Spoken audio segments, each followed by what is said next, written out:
और अब खबरों में आगे बढ़ेंगे। इस वक्त की बड़ी जानकारी। छत्तीसगढ़ में तीसरे चरण में 71.06% मतदान हुए हैं, तो सरगुजा में सबसे ज्यादा वोटिंग हुई है। 78.78% मतदान हुए।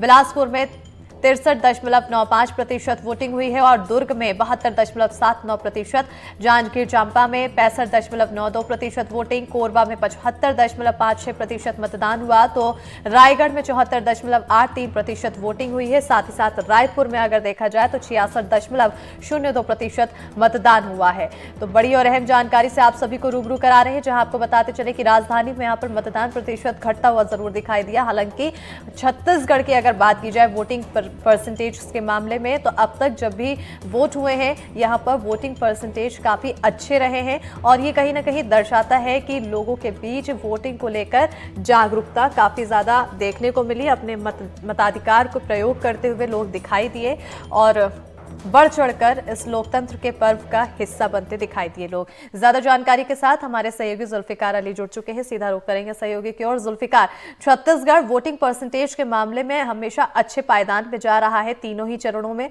और अभी भी देखा जाए तो अब के क्या कुछ परसेंटेज तीसरे चरण की बात करें तो? बिल्कुल, तीसरे चरण के साथ ही छत्तीसगढ़ में जो लोकसभा 2024 का चुनाव है वो समाप्त हो चुका है। तीसरे चरण में 7 लोकसभा सीटों में मतदान कल हुआ और जो आंकड़े जारी किए गए उस आंकड़े से ये साफ है कि छत्तीसगढ़ में तीसरे चरण में भी मतदान का प्रतिशत 2019 की तुलना में बेहतर रहा है। 71.06% मतदान छत्तीसगढ़ में तीसरे चरण में हुआ, जिसकी 7 लोकसभा सीटें थी, जिसमें राजधानी रायपुर भी शामिल था। राजधानी रायपुर में भी 67 मतदान दर्ज किया गया है। तो ऐसे में पिछली की तुलना में इस बार ज्यादा मतदान दर्ज किया गया है। इसको लेकर कई सारी चर्चाएं, क्योंकि देश में एक तरफ जहां दूसरे राज्यों में मतदान का प्रतिशत गिरा हो, तो वहीं छत्तीसगढ़ में मतदान का प्रतिशत बढ़ रहा है। तो उसके पीछे भी कई तथ्य हैं और कई कारण हैं। उनमें से एक कारण ये है कि छत्तीसगढ़ का अधिकांश जो भाग है वो ग्रामीण अंचल में आता है और ग्रामीण अंचल में जो वोटिंग का प्रतिशत है वो शहरी अंचल की जगह कहीं ना कहीं ज्यादा होता है। जैसे कि रायगढ़ लोकसभा सीट की अगर बात की जाए तो रायगढ़ लोकसभा सीट में 78% से ज्यादा मतदान हुआ। वहीं सरगुजा लोकसभा सीट जो है छत्तीसगढ़ की जो तीसरे चरण के फेज में सबसे ज्यादा मतदान वहां पर हुआ, वहां पे भी 78% से ज्यादा मतदान हुआ है।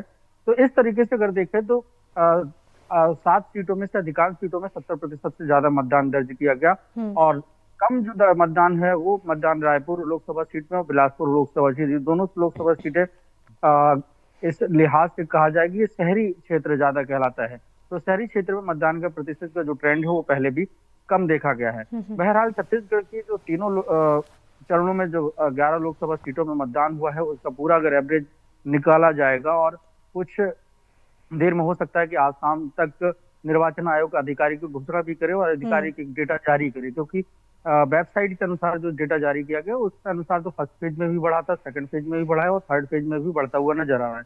क्योंकि पिछला जो 2019 का चुनाव था और थर्ड फेज में उस समय पे 71% से थोड़ा ज्यादा मतदान हुआ था और अभी तक के जो आंकड़े आए हैं उसमें भी 71% से ज्यादा मतदान तीसरे चरण में दर्ज किया जा चुका है। हालांकि अभी फाइनल आंकड़े आना बाकी है, तो उस लिहाज से यहाँ पर मतदान का प्रतिशत और भी आने वाले वक्त में बढ़ सकता है। बिल्कुल। जुल्फिकार, शहरी क्षेत्रों में अक्सर देखने को मिलता है कि मतदान प्रतिशत कम होते हैं, जबकि ग्रामीण क्षेत्र जो होते हैं वहां पर लोग बढ़ चढ़ कर हिस्सा लेते हैं।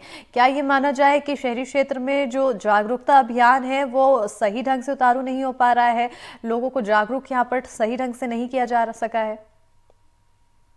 शहरी क्षेत्र में जो अधिकांश लोग रहते हैं वो जागरूक तो हैं, लेकिन ये कह सकते हैं कि वो लापरवाह ज्यादा है। दरअसल शहरी क्षेत्र में मतदान का जो प्रतिशत कम होने की वजह जो मुझे लगती है वो वजह ये है कि शहरी क्षेत्र का जो इंफ्रास्ट्रक्चर है, शहरी क्षेत्र की जो मूलभूत सुविधाएं हैं वो लगभग सबको बराबर मिलती है। सड़क, बिजली, पानी की समस्या उनको देखने को मिलती नहीं है और तमाम जो सुख सुविधाएं हैं वो शहरी क्षेत्र में मिल जाती है। शहरी क्षेत्र में एक बड़ा विषय जो होता है कि रोजगार को लेकर है और कुछ बाहरी जो लोग होते हैं वो शहरी क्षेत्र में रोजगार के लिए आते हैं।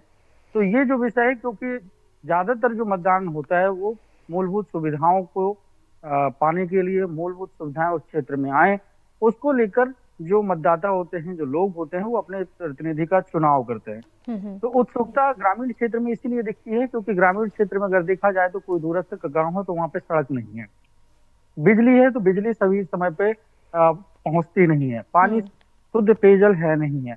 तो ऐसे में जो सरकारी योजनाओं का सीधे तौर से लाभ उन क्षेत्र के लोगों को जितना मिलना चाहिए वैसा मिलता नहीं है। तो ग्रामीण क्षेत्र के मतदाता चाहते हैं कि उनके क्षेत्र का विकास हो, और उस विकास की परिकल्पना में और उसकी उम्मीद में वो अपने जनप्रतिनिधि का चुनाव करने के लिए बड़ी संख्या में मतदान करने निकलते हैं।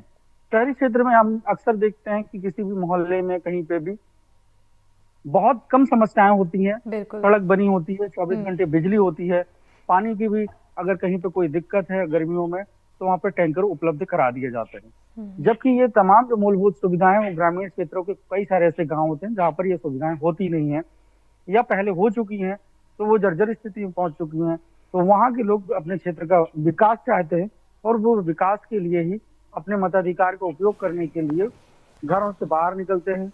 और दूसरी वजह ये है कि खेती बिल्कुल। किसानी करते हैं और उनके पास दूसरा कोई औद्योगिक काम होता नहीं है। तो ऐसी स्थिति में उनके पास दूसरे काम करने के लिए भी नहीं होते हैं। तो ज्यादातर जो चर्चाएं होती हैं उनके बीच में कि मतदान को लेकर, चुनाव को लेकर उनके क्षेत्र बिल्कुल, कहीं ना कहीं यहाँ पर जागरूकता ग्रामीण क्षेत्रों में इसलिए ज्यादा दिखाई देती है क्योंकि उनके पास व्यवस्थाओं की कमी है, इसलिए वो अपनी व्यवस्थाओं को दुरुस्त करने के लिए निकलते हैं ज्यादा से ज्यादा संख्या में। तो वहीं अगर ज्यादा व्यवस्थाएं शहरी क्षेत्रों में देखी जाए तो वहां पर सुविधा अधिक है लेकिन जागरूकता कम। बहुत शुक्रिया जुल्फिकार तमाम जानकारी देने के लिए।